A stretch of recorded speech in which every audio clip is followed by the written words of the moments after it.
Donald Trump is officially back as the president of the United States, and he's wasted no time making big moves.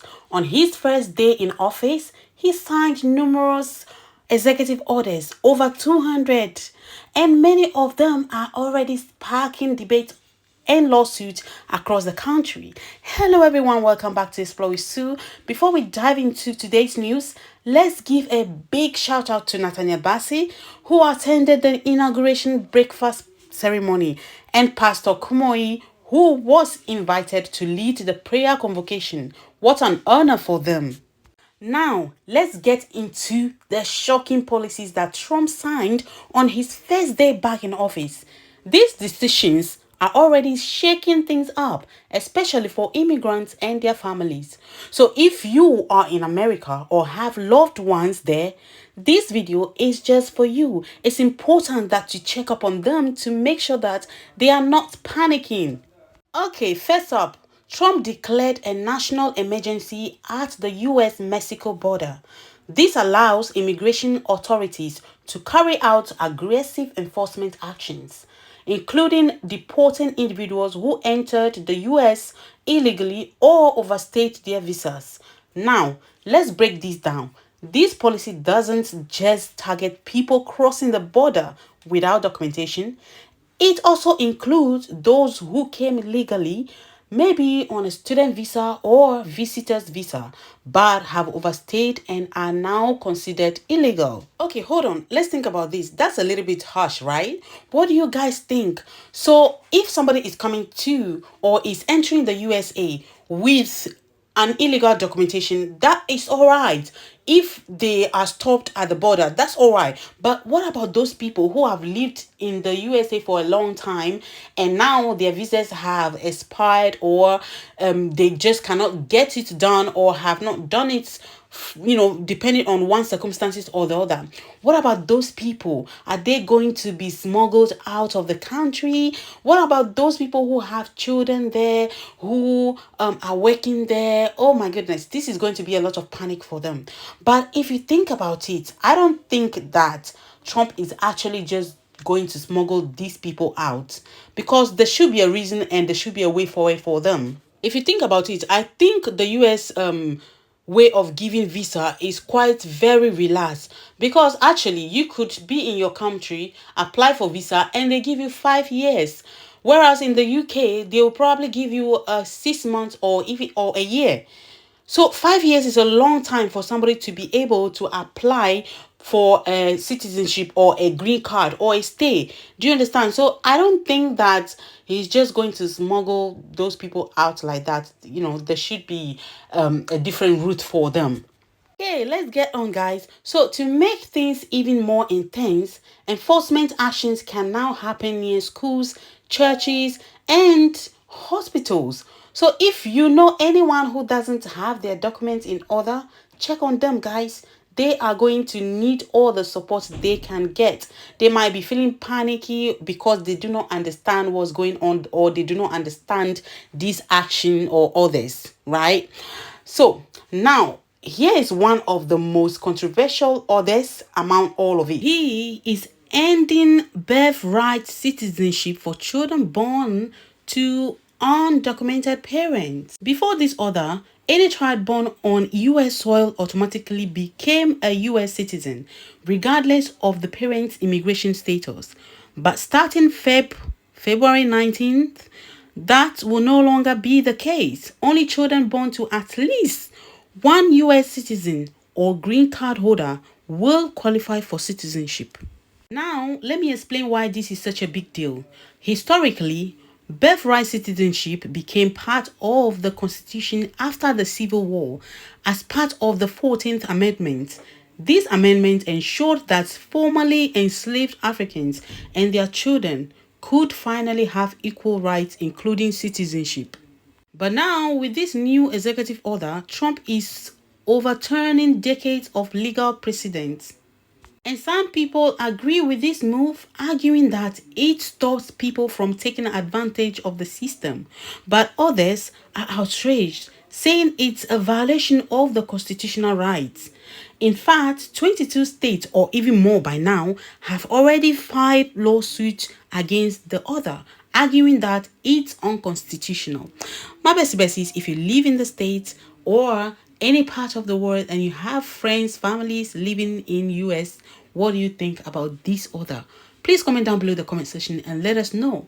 Do you think that President Trump have a backup plan? He has his own idea. He knows what he's doing. What do you think? Or do you think he's just self-centered? What are your thoughts? Okay, guys, let's just have a glance of some other executive orders that he signed. We've already spoken about the US-Mexico border, right? He's actually funding it. This is something that he started during his first term as president. That was when he was president before. And then now he also signed an order for travel ban expansion. So a new travel ban now affects additional countries, primarily in Africa and the Middle East, limiting visas and entry into the US. Also, he has introduced stricter requirements for green card eligibility, emphasizing employment-based immigration and English proficiency.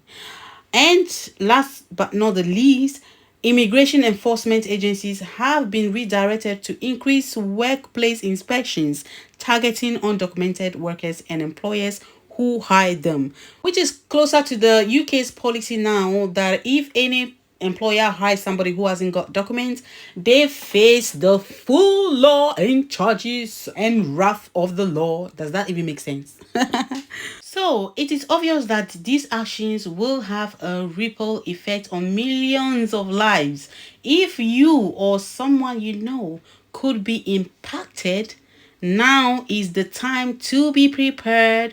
So what does this all mean for you?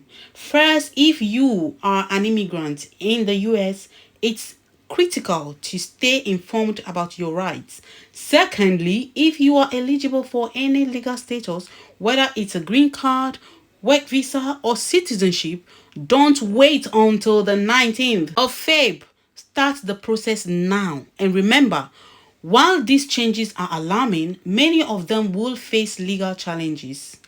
States, activists, and organizations are already fighting back to protect immigrants' rights. But again, like I said before, I am 100% that President Trump knows what he's doing and he possibly have a plan in place. This is just coming out to say this is an executive order. I have signed it, but has not literally explained how he's going to execute this. So my besties, do not panic if you live in the US. Do not panic at all. Just find out what your rights are. Make sure that if you haven't applied for a stay yet, you do so before the 19th of Feb, because once everything is in force, it will be difficult. Why are you living in the States when you don't have a document, when you have the opportunity to apply for it? You know, somebody having a visa for 5 years is a long time, so you can easily apply for a stay, whether through work visa, green card, or citizenship if you are eligible for it. Okay, guys, this is all possibly going to affect people going into the country now, not people who were already in the country. Well, hopefully. That's all from me to you today. If you found this video helpful, don't forget to like, share, and subscribe for more updates. For the meantime, what do you think about Trump's new executive orders? I would love to hear your thoughts. Thank you so much. I have friends in the US and I know that all of them have their stay. So guys, if you're watching this video, please comment down below the comment section and let me know your feeling of this whole drama. Thank you guys for watching and I will see you in the next video. Before we go though, please kindly watch this video of the bishop begging and pleading with President Trump. Let me make one final plea, Mr. President. Millions have put their trust in you. And as you told the nation yesterday, you have felt the providential hand of a loving God. In the name of our God, I ask you to have mercy upon the people in our country who are scared now. There are gay, lesbian, and transgender children in Democratic, Republican, and independent families, some who fear for their lives. And the people who pick our crops and clean our office buildings, who labor in poultry farms and meat packing plants, who wash the dishes after we eat in restaurants and work the night shifts in hospitals, they may not be citizens or have the proper documentation, but the vast majority of immigrants are not criminals. They pay taxes and are good neighbors. They are faithful members of our churches and mosques, synagogues, wadara, and temples. I ask you to have mercy, Mr. President, on those in our communities whose children fear that their parents will be taken away, and that you help those who are fleeing war zones and persecution in their own lands to find compassion and welcome here. Our God teaches us that we are to be merciful to the stranger, for we were all once strangers in this land. I did think it was a good service now. Thank you very much. Thank you, press. Thank you, press. They could do much better.